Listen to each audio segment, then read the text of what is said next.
సృష్టికర్త అయిన దేవుడి గురించి మనుషులు ఆలోచించక విపరీతమైపోతున్నారు. సృష్టాన్ని పూజించడానికి తయారైపోతున్నారు. అస్సలు ఆలోచన లేదు.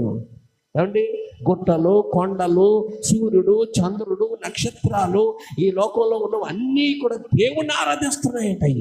వాటికి నోరు లేదు, కనులు లేవు, ఏమీ లేవు, కానీ అవి ఏం చేస్తున్నాయి? దేవుణ్ణి ఆరాధిస్తున్నాయట. కానీ తుఫాను ఆరాధిస్తుందట, గాలి ఆరాధిస్తుందట, మకరం ఆరాధిస్తుందట, అన్నీ ఆరాధిస్తున్నాయట.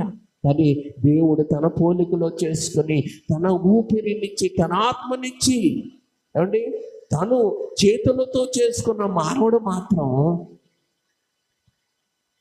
మానవుడు ఎలా మారిపోయాడంటే అండి, సృష్టికర్తను మర్చిపోయినోడుగా మారిపోయాడు. స్వస్థమును కలబడుతున్నది పూజిస్తున్నాడు, కానీ కలుగు చేసిన వాడిని మర్చిపోయాడు.